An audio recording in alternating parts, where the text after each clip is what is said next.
خوش آمدید۔ نبی اکرم صلی اللہ علیہ وسلم کی ابتدائی زندگی کے سفر کو ہم آگے بڑھا رہے ہیں۔ پچھلی بار ہم نے آپ صلی اللہ علیہ وسلم کے بچپن کے کچھ اہم پہلو دیکھے تھے۔ جی بالکل۔ آج ہم بات کریں گے عام الفیل کے 16ویں سال کی، یعنی وہ واقعہ جب ابرہہ نے حملہ کیا تھا اس کے کوئی 16 سال بعد۔ یہ تقریباً 586 عیسوی کا سال بنتا ہے۔ صحیح۔ اور اس وقت آپ صلی اللہ علیہ وسلم کی عمر مبارک تھی تقریباً 16 سال۔ اب بظاہر تو یہ سال کوئی بہت زیادہ واقعات والا نہیں لگتا۔ ہاں، کتابوں میں کوئی بڑا واقعہ اس سال کا خاص طور پر درج نہیں ملتا، یہ صحیح ہے۔ لیکن کیا اس خاموشی میں بھی کچھ اہم ہو رہا تھا؟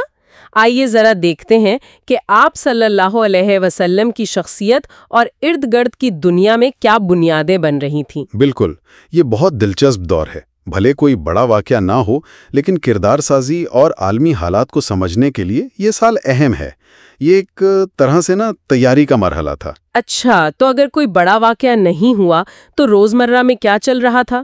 ہم سنتے ہیں کہ آپ صلی اللہ علیہ وسلم اپنے چچا ابو طالب کے ساتھ ہی تھے، ان کی نگرانی میں۔ جی ہاں، بالکل۔ آپ اپنے شفیق چچا ابو طالب کی کفالت میں ہی تھے۔ وہ بکریاں چرانے کا سلسلہ وہ غالباً جاری تھا، اور شاید تھوڑا بہت تجارت میں بھی ہاتھ بٹانے لگے ہوں گے۔ یہ صرف کام نہیں تھے، آپ سمجھے؟ نہیں، یہ صرف روزی کمانا نہیں تھا۔ نہیں، یہ اصل میں ذمہ داری سیکھنا تھا۔ محنت، وقت کی پابندی، یہ وہ چیزیں تھیں جو بعد میں آنے والی بڑی ذمہ داریوں کے لیے آپ کہہ لیں بنیاد بنی۔ صحیح۔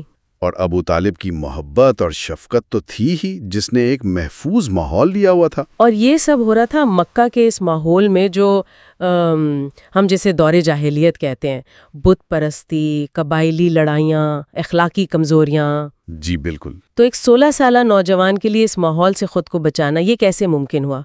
یہ تو بہت مشکل رہا ہوگا۔ دیکھیں، یہی تو آپ صلی اللہ علیہ وسلم کی خاص بات نمایاں ہوتی ہے۔ ارد گرد جو کچھ بھی ہو رہا تھا، جتنی بھی آلائشیں تھیں، آپ صلی اللہ علیہ وسلم ان سب سے بالکل پاک صاف رہے۔ اچھا۔ جی، نہ کبھی بتوں کو پوجا، نہ کسی مشرکانہ رسم میں حصہ لیا، نہ وہ جو عام نوجوانوں کی فضولیات ہوتی ہیں ان میں پڑے۔ بلکہ الٹا، آپ کی سچائی اور ایمانداری کی شہرت تو اتنی پکی ہو چکی تھی کہ لوگ آپ کو الامین کہنے لگے تھے، یعنی سب سے امانت دار، سب سے قابل بھروسہ۔ 16 سال کی عمر میں الامین کا لقب؟ جی، اتنی کم عمری میں یہ کردار، یہ خود آنے والی نبوت کی ایک نشانی تھی۔ تو ایک طرف عملی ہنر سیکھ رہے تھے، دوسری طرف کردار اتنا بلند۔ اچھا، ذہن میں کیا چل رہا تھا؟ کیا صرف چیزوں کو دیکھ رہے تھے، مشاہدہ کر رہے تھے؟ مشاہدہ تو یقیناً گہرا تھا۔ آپ معاشرے کو دیکھ رہے تھے، قبائلی نظام، ان کے جھگڑے، ان کی اچھائیاں برائیاں، سب کچھ۔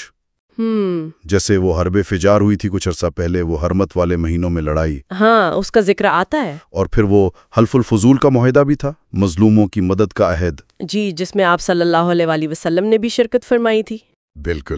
تو یہ واقعات آپ کو معاشرے کے مسائل، ناانصافی اور عدل کی ضرورت کا احساس دلا رہے تھے۔ آپ کی سوچ پختہ ہو رہی تھی، اور آپ فطرتاً ان جاہلانہ طریقوں سے بیزار تھے۔ ٹھیک ہے، یہ تو ہوئی مکہ کی بات۔ اب ذرا دنیا پر نظر ڈالتے ہیں۔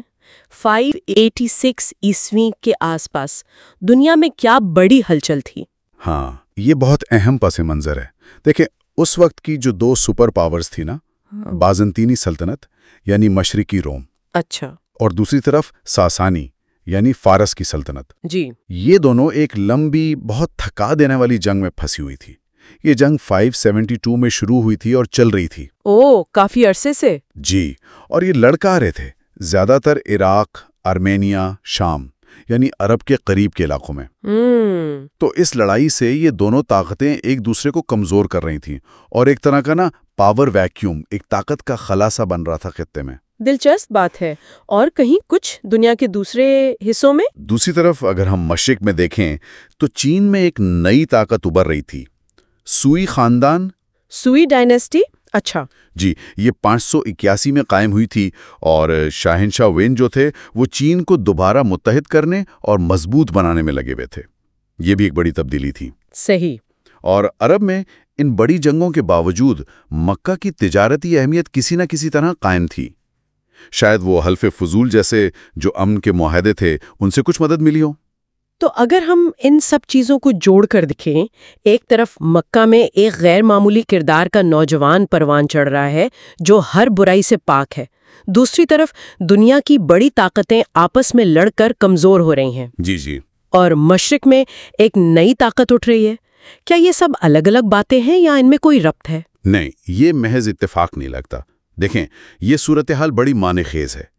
ایک طرف وہ کردار کی پاکیزگی اور مضبوطی جو ماحول سے اثر نہیں لے رہی، یہ گویا آنے والے پیغام کی فطرت بتا رہی تھی کہ وہ دنیاوی طاقتوں کے اتار چڑھاؤ سے آزاد ہوگا، اور دوسری طرف ان سلطنتوں کا کمزور ہونا، وہ صرف ایک سیاسی خلا نہیں تھا، شاید ایک نظریاتی اور روحانی خلا بھی پیدا ہو رہا تھا جو ایک نئے پیغام کے لیے جگہ بنا رہا تھا، اور اس پیغام کا مرکز یہی ہستی بننے والی تھی۔ واقعی بظاہر ایک عام سا سال، لیکن کردار کی تعمیر اور بدلتے ہوئے عالمی نقشے کے لحاظ سے کتنا اہم ہے۔ بنیادیں رکھی جا رہی تھیں، بالکل، ذاتی کردار کی بلندی معاشرتی پستی کے بیچ میں، اور عالمی طاقتوں کی لڑائی جو انجانے میں ایک نئے دور کا راستہ بنا رہی تھی۔ یہ گفتگو آپ سننے والوں کو کیسی لگی؟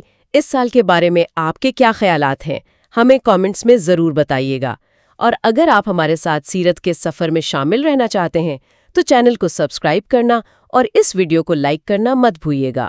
جی، اور یہاں سوچنے کی بات یہ بھی ہے کہ تاریخ کیسے خاموشی سے اپنا کام کرتی ہے۔